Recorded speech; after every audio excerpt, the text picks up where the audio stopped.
Hello, my friends. It's Sarah here.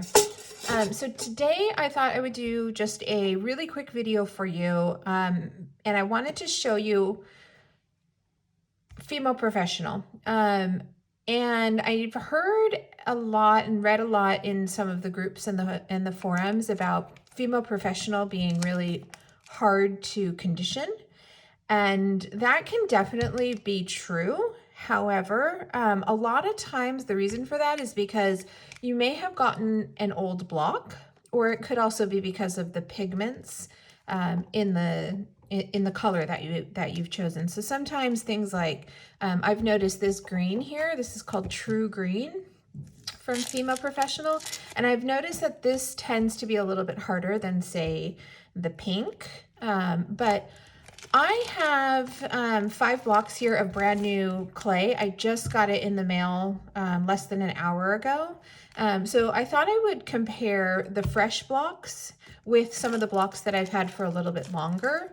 Like this purple one here. I've actually had this purple for probably about 2 years. And it's one of the, I would say, probably less popular colors.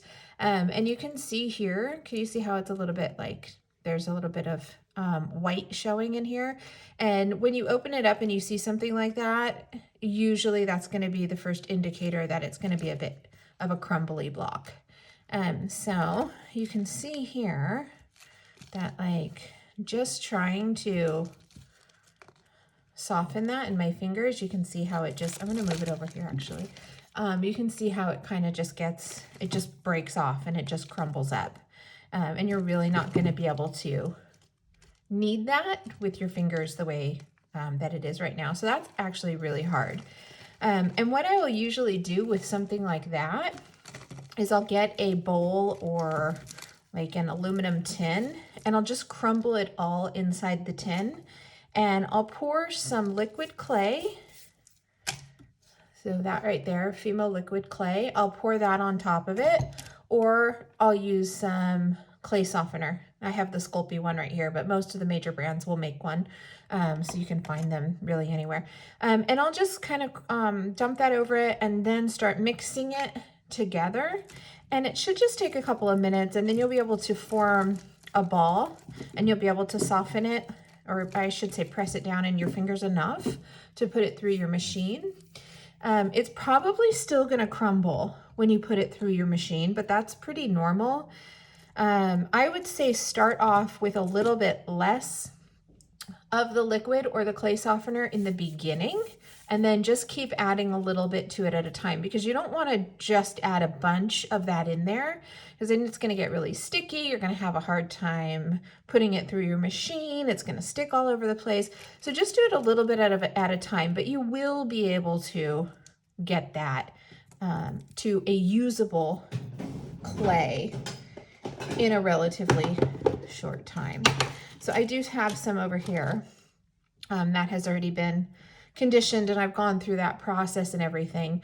And yeah, I mean, I'm still going to need to recondition it because it's been in my drawer now for probably a couple of weeks, but it's not going to take that much. And I can still press it down with my fingers enough, and I'll still be able to just put that right through my machine.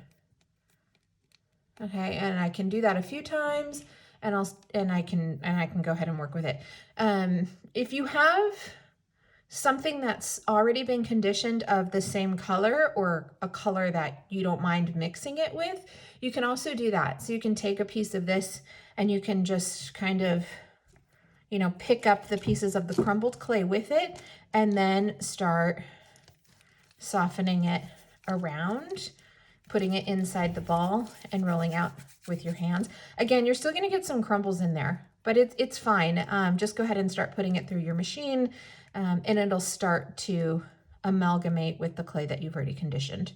Okay, so that's what I would do with that. If you want a further and more extensive video on how to soften that, because there are some other methods too. Like, you could even use an old mini food processor, put all the crumbled clay in there with the liquid or the clay softener, and you can turn the mini food processor on and it'll start to form a ball. So there are other ways, but if you'd like to see a more in-depth video of how you can do that, let me know in the comments below and I will do my best to make one of those for you. Okay, so now let me show you what a fresh bar of Fimo Professional looks like, because it's not nearly as intimidating as it sounds, I promise. I'm just gonna grab a baby wipe and clean up my tile there for a sec before I open them. Okay. Okay.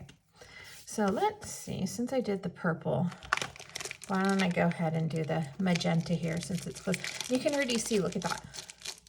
You can already see that it's much softer than that purple one was. Okay. Okay, Fimo. Yeah, their packages can be a little bit hard to open. I try not to cut them because I do like to try and wrap them back up in there if I can. Okay, but yeah, they're supposed to pull apart here. Sometimes they rip, which I think, you know, Fimo still needs to work on a little bit. There we go.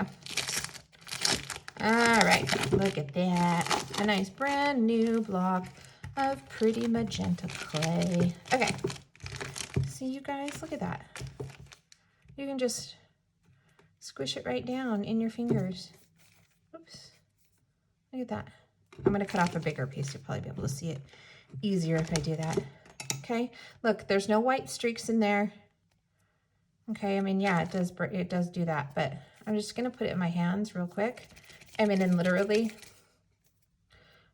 just go like that. Press it down with your thumbs, and that can go right in your machine. I mean, I would put it through my machine several times. I mean, probably at least 10, but I mean, that's perfectly, that's not really that difficult at all. Okay, so I hope that kind of clears up a little bit of the confusion, or maybe some of the, see, look at that, there's no more cracks anymore, or some of the, you know, intimidation with Fimo Professional, because it's a really, really great clay. I swear by it. I've been using it for years and I love Fimo Professional. I do a lot of fine details and florals and things like that, and I just find that it holds the detail really, really well. And it's also really great for molding, because when you do things like silicone molds, let's see, something like that, for example, once you press it down into the mold, it's really easy to pop out, and it's not going to distort. You're not going to lose any of the shape of that flower. It's going to stay exactly like that. So those are just some of my reasons for using it. Of course, everyone has their preference, but yeah. So again, if you want any more information about that, or if you have any other questions about using Fimo Professional, go ahead and let me know in the comments below. And if you found this video helpful, please be sure to subscribe to my channel, hit the like button, and also the notification bell if you want to be notified of when I post new videos. All right, thanks guys. Have a good day.